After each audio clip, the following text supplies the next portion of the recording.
이성을 만나는 과정에서 고민이 있었다는 이들을 만났습니다.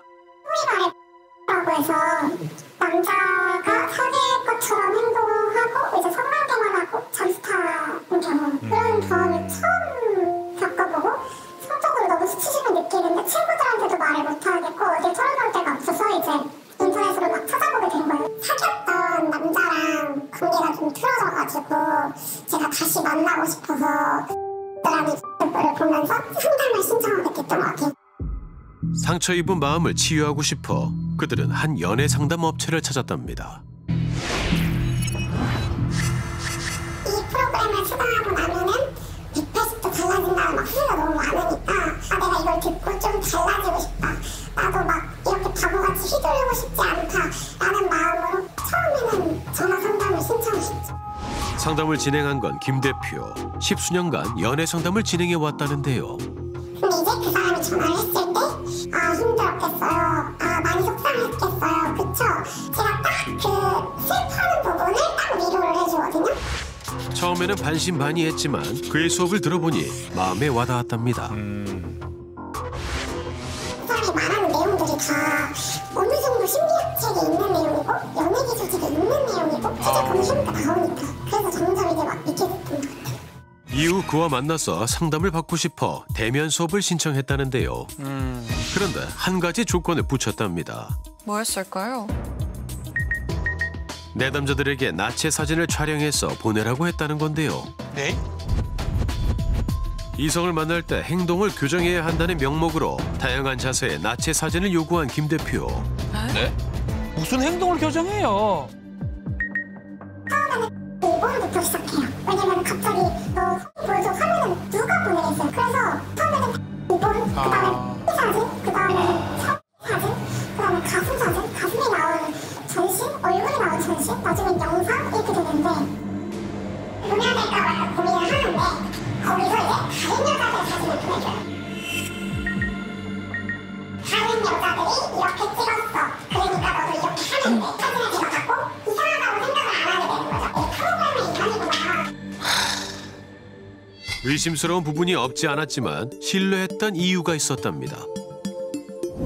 홈페이지 보면은 이렇게 나와요. 전문 심리학자들이 운영한다. 그러니까 뭔가 되게 체계적으로 짜여있는 여러 명의 심리학자들이 과학적으로 분석해서 하는 듯한 거라고 일단 생각을 했고 말도 잘하고 10년 넘게 운영하고 칼럼들도 되게 과학적이게 쓰거든요.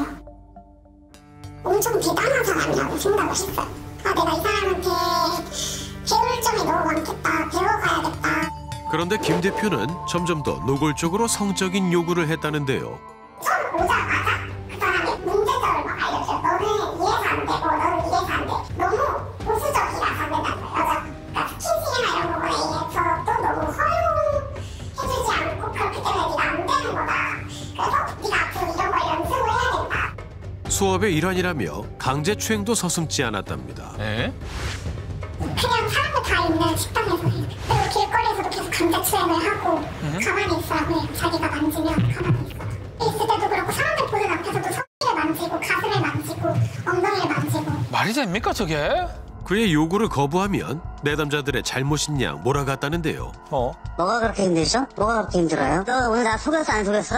너 나 속였지? 뭐가 그렇게 뒤에서 구체적으로 얘기한 것도 없잖아 너. 그리고 너 나한테 거짓말한 거 들통났지 그치? 그리고 시도 때도 없이 연락하고 바로 답하지 않으면 추궁하기도 했답니다. 실제로 피해자들이 받은 메시지입니다. 김 대표는 왜 이렇게 연락에 집착하는 거죠? 전문가가 보는 그의 행동은 어떨까? 묘하게 이제 틈을 주지 않는 거죠. 뭐 기다리거나 생각할 수 있는 여유를 주지 않고 지속적으로 물어보게 해서 말하자면 정신적 혼란을 만드는 것이죠. 뭐 가스라이팅에서는 당연히 처음에는 이제 그 의문이라든지 궁금한 게 생기게 되고 또 심리적인 저항도 나타나게 되는데요. 그런 걸 줄이기 위해서 틈을 주지 않는 것입니다. 김 대표의 말에 따르지 않으면 저런 막말을 계속 들었다고 합니다. 왜 이런 얘기를 듣고도 계속 수업을 듣는 거죠? 사람이 전문가라고 하니까 심리학자니까 내 마음을 내가 잘 모르는 건가? 근데 제가 원했던 건 사실 그냥 앞으로 이런 일을 당하고 싶지 않아서 어떻게 하면은 이런 일을 당하지 않을까 그거에 저는 초점을 맞춰서 이제 그 수업을 들었던 거예요. 충격적인 일은 끝이 없었답니다. 내담자들 간의 성관계도 종용했다는데요. 갑자기 모르는 남자랑 성관계를 왜 해야겠어요? 성관계를 하라고 시켜요. 이 자체가 훈련이고 이걸 해야지 너가 성장할 수 있고 아, 이거 좀... 야, 이거 좀 심한가?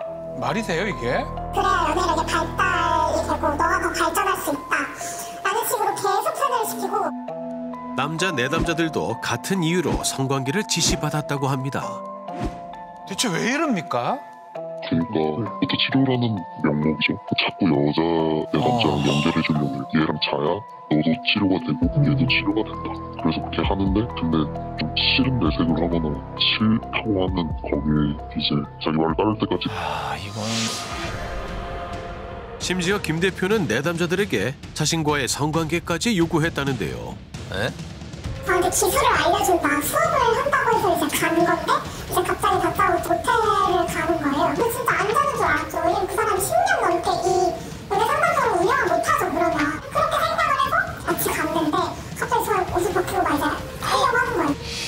이건 다 훈련이고 내가 훈련을 하려고 너를 불렀는데 너가 나를 지금 이렇게 날 난처하게 만들었다. 뭐 막 이러면서 계속 가스라이팅을 저한테 해서 그 뒤로는 신고할 생각은 못했던 것 같아요. 김 대표의 노골적인 성추행에 피해자들은 하루하루가 힘들었답니다. 다른 건 안 하고 말이야. X랑 하고 말이야. 나는 하자도 이 자식아. 상담사로서 그의 행위는 어떠한 문제가 있을까? 두 사람 간에 동의된 부분들이 있다 하더라도 이거는 위계에 의한 성폭력의 가능성이 상당히 높습니다. 상담 상황에서는 동등한 관계에서의 대화가 아니라 치료자가 내담자의 비밀스러운 부분을 일방적으로 알 수밖에 없어요. 그러면은 이미 내담자는 치료자에게 약한 존재가 될 수밖에 없습니다. 그렇기 때문에 윤리적으로도 치료자와 내담자 간의 성적 관계가 형성되는 거에 대해서는 심각한 윤리 위반이다라고 보고 있고요. 상담심리사의 윤리 강령에 따르면 내담자의 신체 접촉 및 성적 관계를 가져서는 안 된다고 명시돼 있습니다. 네. 김 대표의 입장을 듣기 위해 업체 홈페이지에 적힌 주소로 찾아가 봤지만 그를 만날 수 없었는데요. 김 대표와 어렵게 연락이 닿아 입장을 들을 수 있었습니다. 증거를 가지고 와서 자기가 성관계를 종용당했다 이렇게 얘기하면은 종용당했다라고 얘기하면요. 그분이랑 저랑 실제로 대화를 했는지 그냥 얼마든지 편집 가능하죠. 그런 진짜 성범죄자면 고소를 해서 집어넣어버리면 간단하게 끝나잖아요. 상담 내용은 철저히 비밀 보장한다던 김 대표. 하지만 피해자들의 주장은 달랐습니다. 내가 이 사람한테 상담을 한 이유가 다른 사람이 아무도 모르고 이 사람만 알았으면 좋겠어서 상담을 하는 건데 이 사람이 다 퍼뜨리고 다닌다니까요. 이건 뻔히 보내준 거예요. 이 사람 사진, 이 사람이랑 통화한 내용, 이 사람이 왜 왔는지 전부 다 유출을 해요. 그래요. 그 친구가 연극성 성격장애다. 상담 내용은 물론 개인정보까지 내담자들에게 유출했다는 겁니다. 상담사를 믿고 민감한 부분까지 얘기했을 텐데. 김 대표의 행동에 문제는 없을까? 상담 영역에서는 상담 학회 등에서 자체적인 윤리 규정으로 내담자의 비밀 보장을 치료자가 반드시 해야 한다라고 윤리적 규정으로 두고 있어요. 근데 지금 이 케이스에서는 본인이 상담한 내담자의 구체적인 상담 내용을 그것도 음성 파일로 보냈기 때문에 이거는 비밀 보장에 대한 심각한 위반이죠. 상담심리사 윤리 강령에 의하면 내담자의 상담 내용을 보호해야 하며 만약 정보를 공개할 경우 그 사실을 알려야 합니다. 그런데 김 대표는 다른 피해자들에게 내담자에 대한 욕까지 했다는데요. 안 들으면 들을 때까지 난리가 나요. 들었어? 어때? 들었어? 그리고 맞장구 치면서 같이 그 사람을 욕을 해줘야 되고. 아니 상담 녹취 유출도 모자라서 내담자를 욕한다고요? 이런 사람이 상담사라는 게 말이 됩니까? 피해자들은 더욱 충격적인 사실과 마주해야 했답니다. 여자들 사진을 한 진짜 40장, 50장 정도 지금 받았어요. 네? 저한테는 다 지운다 무조건. 다 지우고 이거 입학은 범죄다 했는데 그때 이게 모이면서 피해자 시설을 공개하고 사진 같은 거 이제 봤는데 정말 범죄 그냥 얘가 저지르고 있었더라고요. 세상에. 수업을 함께 들은 남성 내담자들에게 여성 내담자들의 나체 사진을 유포한 겁니다. 한 남성 내담자가 김 대표에게 사진을 받고 경악스러운 마음에 사실을 알렸다는데요. 유품은 들어왔을 때부터 했어요. 처음에 연락을 할 때부터 다른 여자의 무슨 사진을 보내는 거예요. 어떤 때는 뭐 한 달 동안 계속 보냈었어요. 남자들한테 그걸 보내면서 약간 대단하다는 소리 듣고 싶어하고. 지금 내담자들이 여자들하고 주고받은 이랑 여자들한테 받은 좀 사진들을 보낼 거예요. 수위 얕은 걸로. 뭐 그렇게 수위가 세지도 않아요. 벗어봐야 그 수준으로만 시원스럽죠. 자, 한두 개만 더 보낼 겁니다. 이게 지금 실제 대화 내용입니까? 믿기지가 않습니다. 그러니까요. 이게 진짜 다른 친구가 아니었으면 이걸 몰랐을 거예요. 불법촬영 리포트 애들한테 가서 다 얘기를 해줬어요. 너네 며칠에 나한테 이런 사진 보냈었다. 너 알고 있어? 근데 여자애들 몰랐던 거잖아요. 얼굴이 다 나와 있네. 이제 그거를 저한테 너의 알림 사진도 내가 받았다. 그래서 제가 이 사진이 지금 너한테 갔다고. 난 그 사람을 처음 봤는데. 실제 유포된 사진의 수위가 너무 심각해서 재구성을 좀 했습니다. 피해자들은 자신의 사진이 유포된 사실을 모를 수밖에 없었답니다. 그 사람이 남자끼리 친해지는 걸 엄청 봤거든요. 뭐 자기들끼리 좀 서로에 대한 의견을 공유하면 진실이 드러나는 것이. 그래서 절대로 그렇게 못하게. 다른 사람들 못 만나도록 그냥 완전히 자기 지배하에 있게끔 그렇게 일상을 만들었던. 피해자들은 비밀 유지 서약서 등은 쓴 적이 없다고 합니다. 근데 왜 이렇게 얘기하는 겁니까? 현재까지 유포된 사진 수는 셀 수가 없을 정도라는데요. 이렇게 받는 사진이 거의 수백 장씩 받거든요. 얘가 다 찍으라고 해요. 그리고 이제 한 사람한테 받은 사진이 수백에서 수천 장이면은 그게 진짜 뭐 수천에서 수만 장 이상 될 수도 있겠다는 생각이 저는 들어요. 내에서도 이제 뭐 사진을 이렇게 유포하는 남자들이 있다. 근데 한 번 올라가면 지워지지도 않고 그렇다. 근데 이제 그게 자기 얘기잖아요. 속옷 사진이나 제 사진도 중간중간에 수련의 과정으로 받은 것도 있다고 하시던데. 벌써 철창 안에 있겠죠. 그런 심각한 성범죄를 저질렀으면요. 그렇게 성범죄자는 고소를 먼저 해야지. 왜 방송국에서 떠들어요? 그러면은 받으신 적이 없다 이런 말씀이시죠? 확인시켜드릴 수가 없습니다. 내3자와의 관계에서 벌어진 일이므로 확인시켜줄 수 없어요. 와. 제3자에게 사진을 유포한 행위는 어떤 처벌을 받을까? 이 사람의 운영 형태를 보면 피해자들의 사진을 성적 수치심을 일으킬 만한 사진들을 받아가지고 이것을 유포하는 행위가 있다. 실제로 증거도 남아있잖아요. 성폭력 처벌 등에 관한 법률에 보면 촬영 자체는 동의가 있다고 하더라도 촬영물이 동의받지 않고 반포하는 행위도 처벌하는 규정이 있습니다. 그래서 징역 7년 이하 또는 벌금 5천만 원 이하로 되어 있고 피해자들은 하루하루 지독한 악몽 속에 살고 있습니다. 지금도 피해자들은 계속해서 생겨나고 있고 이게 사진이 어디까지 퍼졌을지는 사실 모르는 거잖아요. 지금 피해자들은 뭐 우울증에 뭐 진짜 자살하고 싶다, 한국에서 못 살겠다, 지하철도 못 타겠다. 왜냐면 지하철이나 뭐 이런 데 타는 사람들이 나를 어떻게 볼까, 그 사람이 내 사진을 혹시 받은 사람일까 봐 무섭다.